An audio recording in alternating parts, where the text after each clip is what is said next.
রাজ্যের শাসক দল তৃণমূল কংগ্রেসের সেকেন্ড ইন কমান্ড অভিষেক বন্দ্যোপাধ্যায়ের মুখ্যমন্ত্রী হওয়ার সুপ্ত বাসনা ধীরে ধীরে প্রকাশ পেতে থাকে অগ্নিস্ফুলিঙ্গের মতোই। আগামীতে মুখ্যমন্ত্রী হওয়ার পথ প্রশস্ত করতেই বুঝি সম্প্রতি উপমুখ্যমন্ত্রী এবং স্বরাষ্ট্রমন্ত্রী তারই হওয়া উচিত বলেই দলের একাংশ প্রকাশ্যে কিংবা ঘরোয়া চা চক্রে আওয়াজ ওঠে। দলের সেনাপতি তথা সেকেন্ড ইন কমান্ডের পক্ষে গলা ফাটান তারই অনুগামীরা। বিধায়ক হুমায়ুন কবির অভিষেক বন্দ্যোপাধ্যায়ের সুপ্ত বাসনাকে সমর্থন জানিয়ে রীতিমতো সংবাদ মাধ্যমের কাছে গলা ফাটিয়েছিলেন। তার জন্য অবশ্য দল তাকে শোকজ করেছিল। শোকজের সন্তোষজনক উত্তরও দিয়ে তবেই রেহাই পেয়েছেন বিধায়ক হুমায়ুন কবির। দলনেত্রী পন্থীরা তখন প্রকাশ্যে কিংবা অন্তরালে অভিষেকপন্থীদের তীব্র বিরোধিতা করে। বিশেষ করে বিরোধিতা করতে দেখা যায় মেয়র ফিরহাদ হাকিম ও সাংসদ কল্যাণ বন্দ্যোপাধ্যায়কে। দুই পক্ষের এই টানাপোড়েনের মধ্যেই কালীঘাটে বসে দলের কর্মসমিতির গুরুত্বপূর্ণ বৈঠক। এদিনের এই বৈঠকে বেশ কয়েকটি দলের গুরুত্বপূর্ণ কমিটি গঠন করা হয়। দেখা যায় সেই কমিটিগুলোতে বাড়তি গুরুত্ব দেওয়া হয়েছে অভিষেক বিরোধী মুখ হিসেবে পরিচিত তথা দলের বর্ষিয়ান অভিজ্ঞদের। দলের নতুন জাতীয় কর্মসমিতিতে খুব স্বাভাবিকভাবেই জায়গা পান অভিষেক বন্দ্যোপাধ্যায়। পাশাপাশি অভিষেক বন্দ্যোপাধ্যায়কে যে উপমুখ্যমন্ত্রী ও স্বরাষ্ট্রমন্ত্রী করার পক্ষে অনুগামীরা যে আওয়াজ তোলা, কল্যাণ বন্দ্যোপাধ্যায়কে নতুন মুখ হিসেবে জাতীয় কর্মসমিতি সহ দলের একাধিক গুরুত্বপূর্ণ কমিটিতেই ঠাঁই দেওয়া হয়েছে।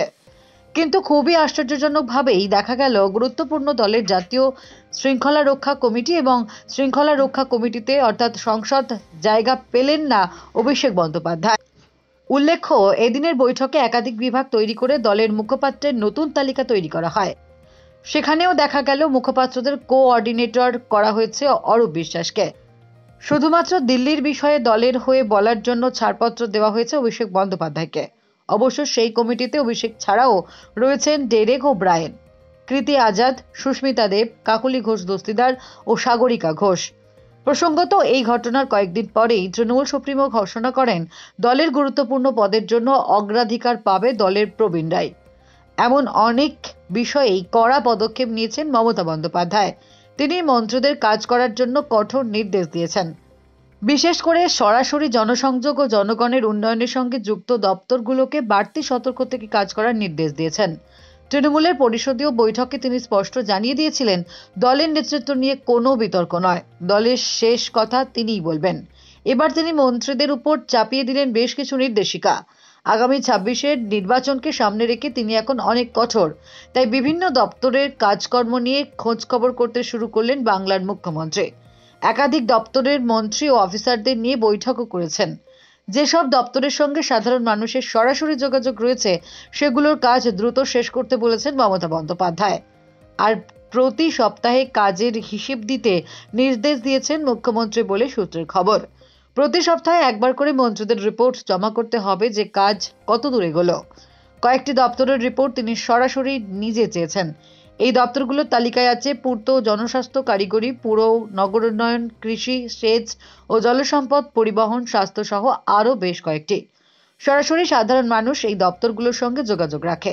সোমবার বিধানসভার অধিবেশনের পর মন্ত্রী পুলক রায় ও তার দপ্তরের অফিসারদের সঙ্গে বৈঠক করেন মুখ্যমন্ত্রী মমতা বন্দ্যোপাধ্যায়। ওই বৈঠকে উপস্থিত ছিলেন মন্ত্রী ফিরহাদ হাকিম, পঞ্চায়েত মন্ত্রী প্রদীপ মজুমদার, কৃষিমন্ত্রী শোভনদেব চট্টোপাধ্যায় এবং সেচ ও জলসম্পদ উন্নয়ন মন্ত্রী মানস ভূঁইয়া। মুখ্য সচিব মনোজ পন্থের সামনেই মমতা বন্দ্যোপাধ্যায় জানিয়ে দেন, এবার থেকে প্রত্যেক সোমবারই বৈঠক হবে। এছাড়াও তিনি সম্প্রতি নবান্নে বিধায়কদের ডেকে বৈঠক করে একটি হোয়াটসঅ্যাপ গ্রুপ তৈরি করেছেন। সেই গ্রুপের অ্যাডমিন করা হয়েছে অরূপ বিশ্বাসকেই। বলা হয়েছে, বিধায়কদের কারোর কোনো অভাব অভিযোগ থাকলে তা এই গ্রুপেই বলতে হবে, প্রকাশ্যে বা বাইরে কোনো কোথাও বলা যাবে না। এমনকি বিধায়কদের দলীয় কর্মসূচির কথাও এই গ্রুপেই বলা হবে বলে জানিয়ে দেওয়া হয়েছে। সূত্রের খবর, আইপ্যাক নিয়েও হঠাৎ করে মমতা বন্দ্যোপাধ্যায় তীব্র আপত্তি তুলেছেন।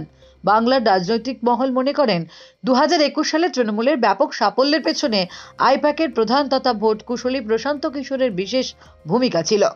বাংলায় এই সংস্থাকে এনেছিলেন অভিষেক বন্দ্যোপাধ্যায়, কিন্তু হঠাৎ মুখ্যমন্ত্রী বলেন তিনি কোনো প্যাকে বিশ্বাস করেন না। কিন্তু হঠাৎ মমতার এই বার্তায় চমকে উঠেছে অনেকেই। বিধানসভায় বিধায়কদের নিয়ে গত সোমবার একটি বৈঠক করেন মমতা বন্দ্যোপাধ্যায়। সেখানেই সরাসরি আইপ্যাক নিয়ে আপত্তি জানান তিনি। সূত্রের খবর, বৈঠকে তিনি বলেছেন, ওসব প্যাক জানি না, এলাকা ভিত্তিক অনেক ভুল তথ্য আসছে। আমি যে তথ্য পাবো সেই অনুযায়ী সিদ্ধান্ত নেব। কূটনৈতিক মহলের প্রশ্ন, তাহলে কি অভিষেকের সঙ্গে দূরত্ব বাড়ছে মমতার? সেই প্রশ্নের উত্তর হয়তো সময় দেবে, কিন্তু এবার মমতার মুখে সেই আইপ্যাক নিয়ে আপত্তি শুনে অনেকেই প্রশ্ন তুলেছেন। অভিষেকের গুরুত্বই কি খর্ব হচ্ছে পরোক্ষে? এই প্রসঙ্গে বিজেপি নেতা দিলীপ ঘোষ বলেন, এটা একদিন হতোই। মুলায়ম সিং এর পার্টি ভাগ হলো, এটাই ভবিতব্য। পুরনোরা এখানে অস্তিত্ব রক্ষার জন্য লড়াই চালিয়ে যাচ্ছে, বিধায়করা দুটো ভাগ হয়ে গিয়েছে, তার মানে কিছু গন্ডগোল আছে। লক্ষ্মীর ভান্ডার সহ একাধিক প্রকল্পের জোরে ভোট বাক্সে বাজিমাত করেছিল মমতা বন্দ্যোপাধ্যায়ের দল। ধীরে ধীরে অভিষেকের নেতৃত্বে ওপরের দলের একাংশের আস্থা জন্মাতে শুরু করে। এরপর গত কয়েক বছরে তৃণমূলের অন্তরের সমীকরণ পাল্টেছে। তাৎপর্যপূর্ণভাবে অভিষেক অনুগামীর সংখ্যা বৃদ্ধি পেয়েছে। সেই সঙ্গেই বহুবার শিরোনামে উঠে এসেছে নবীন প্রবীণ দ্বন্দ্ব। এর ফলে দলের সংগঠন দ্বিধাবিভক্ত হয়ে পড়েছিল বলে মত জোড়াফুল শিবিরের একাংশের। এই পরিস্থিতিতে মমতার এই কথা ও একাধিক পদক্ষেপ নিয়ে শুরু হয়েছে রাজনৈতিক চর্চা।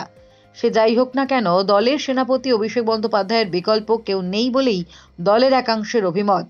আবার একটি মহলের থেকে শোনা যাচ্ছে যে 2026-এর নির্বাচনের আগে এটা মমতার সমীকরণ, ভোট মিটলেই অভিষেকের হাতে সঁপে দেবেন রাজ্যপাট।